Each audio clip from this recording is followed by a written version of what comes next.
Chers amis, bonjour. Nous sommes le jeudi 18 juin 2026. Il est 9 heures. Quelques news de l'Arménie, de l'Artsakh et de la diaspora arménienne. Ce samedi, mes amis, à la Comédie de Valence à 20h30, ici, face au commissariat de police, donc la grande salle de 700 places. Ça sera la fête de la danse et de la musique traditionnelle arménienne avec le 15e anniversaire de l'Académie de danse Georges Markarian, de danse traditionnelle arménienne et de musique traditionnelle arménienne, en présence de nombreux groupes, donc vous voyez là, de Marseille, de Paris, de Lyon, de Grenoble, de Valence bien sûr, et d'Arménie, donc les artistes venus d'Arménie, dont le dudukiste célèbre, Seydanian, et une chanteuse de l'Artsakh. En tout cas, voilà, une très très belle affiche. Voilà mes amis, retenez vos billets donc pour ce samedi donc soir 20 juin. Ça sera la fête de la danse et de la musique traditionnelle arménienne avec une jeunesse, plus de 100 artistes sur scène, des jeunes artistes qu'il faut encourager et puis se faire plaisir à les suivre mes amis, parce que la musique et la chanson arménienne et la musique traditionnelle et la danse arménienne, c'est un petit peu notre ADN, bien sûr, arménien de France. Et puis mon expo de caricature, mes amis, une nouvelle fois, je vous remontre l'affiche. Ça continue toujours. Au regard du succès enregistré des premiers jours, on a décidé de continuer jusqu'au minimum au 5 juillet. Donc cette exposition, par contre, il faut contacter, il y a un numéro de téléphone pour pouvoir, en dehors des heures d'activité de cette salle Chenevier de la MC Jean Moulin, pour vous visiter et commenter. Je vous commenterai si vous si vous me contacterez, je viendrai vous commenter chacune des caricatures, chers amis. Voilà pour cela. La Turquie est prête à normaliser ses relations avec l'Arménie, c'est ce qu'a affirmé donc Hakan Fidan hier, c'est le chef de la diplomatie turque, au retour de Russie, où il était hier et avant-hier en Russie. Il a affirmé que, bien sûr, que la Turquie est prête à normaliser ses relations avec l'Arménie, mais ce qu'il a déclaré. Le gouvernement de Nicole Pachinian a pris des mesures très importantes en vue de la normalisation. De nombreuses actions significatives ont été entreprises sur instruction de notre président Recep Tayyip Erdogan, notamment l'établissement de relations commerciales directes et de liaisons aériennes. Les objectifs à atteindre dans la période à venir sont également clairement définis.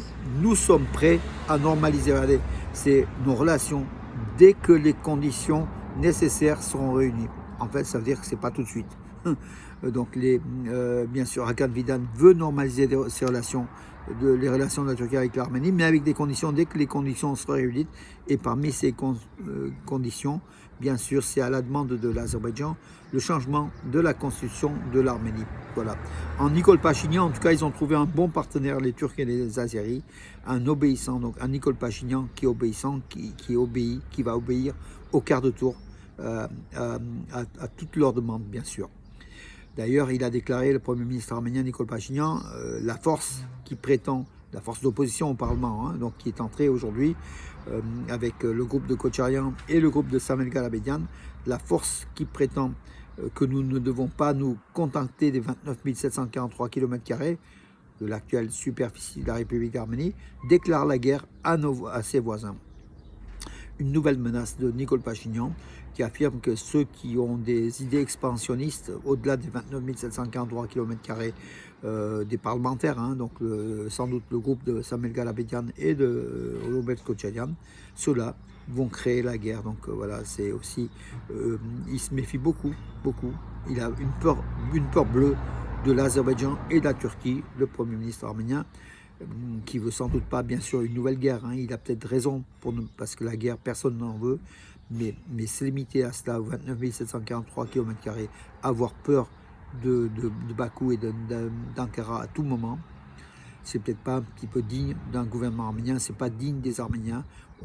Les Arméniens sont un peuple beaucoup plus fier et beaucoup plus fort habituellement, mais avec Nicole Pachinian, on a appris des choses nouvelles sur le peuple arménien, qui pouvait aussi mettre deux genoux à terre et s'humilier devant les Turciques, devant les forces turques. L'exercice militaire Eagle Partner 2026 a officiellement débuté en Arménie avec des soldats arméniens, mais aussi américains, grecs et français. Voilà, donc l'ambassade des États-Unis en Arménie a fait une note sur ces débuts de ces manœuvres militaires en Arménie. C'est une bonne chose. Les restrictions sur l'approvisionnement de certains produits d'Arménie ne sont pas dues à des raisons politiques, mais à des infractions constatées, déclare le directeur de Roselendrosnadzor, l'organisme russe de contrôle sanitaire et de contrôle de produits agricoles. C'est Sergei Dankvet qui l'a déclaré, en disant que finalement c'est pas tout à fait politique, c'est plutôt économique et c'est plutôt les conditions de sécurité alimentaire n'étaient pas réunies sur les produits arméniens que l'Arménie exportait vers la Russie. Or, pendant des décennies, l'Arménie a exporté sans aucun problème. Pourquoi créer un problème aujourd'hui? Bien sûr, c'est un problème politique. C'est le fait du rapprochement de l'Arménie à l'Occident, à l'Union européenne, qui fait que Moscou, par l'intermédiaire, bien sûr, Poutine, mais par l'intermédiaire de ses agents, sanctionne l'économie de l'Arménie en imposant des blocus aux produits arméniens, dont par exemple l'abricot, la fleur d'Arménie ou des fleurs d'Arménie, ou l'abricot. Quel rapport, quel problème y a-t-il? Voilà, donc, en tout cas, la Russie veut faire mal à l'Arménie et l'Europe, de son côté, essaye d'aider l'Arménie par des prêts, par des dons, par exemple 50 millions d'euros, et des facilités peut-être d'importation des produits made in Armenia, ou des produits agricoles, ou du cognac arménien, ou divers produits d'Arménie vers le marché européen, une facilitation. En tout cas, c'est ce que l'Europe désire.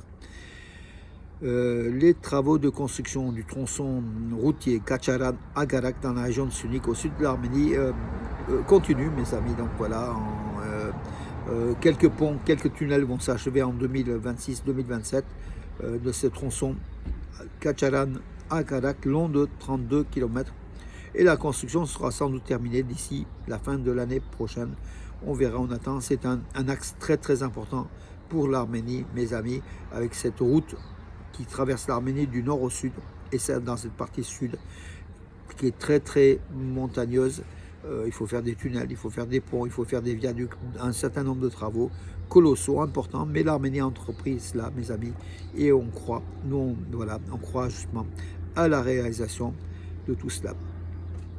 Pachinian, le démocrate, qui est arrivé avec la révolution de velours, qui a fait une dérive dictatoriale, qui affirme maintenant, il promet d'écraser les principaux dirigeants d'opposition.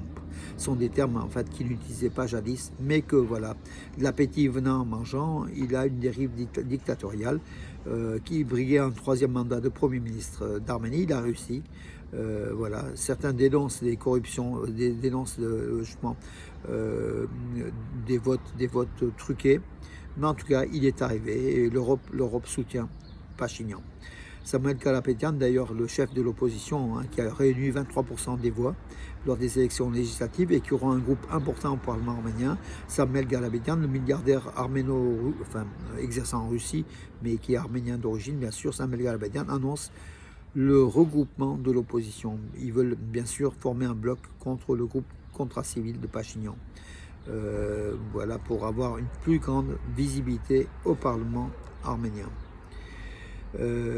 Pachinian et le fonds d'assurance des militaires avancent des chiffres différents sur le nombre de morts de la guerre de 44 jours en Artsakh. En fait, voilà, ils ont publié les résultats, les derniers résultats définitifs qui sont plutôt à la baisse, d'après ce que l'opposition, d'après ce que les gens... En fait, 3755 militaires ont effectivement été tués lors de la guerre de 44 jours en Artsakh, indique Pachinian. 3755. Or, les chiffres tablaient sur à peu près 5000 morts, les chiffres autrement retenus, surtout de l'opposition ou des... Voilà.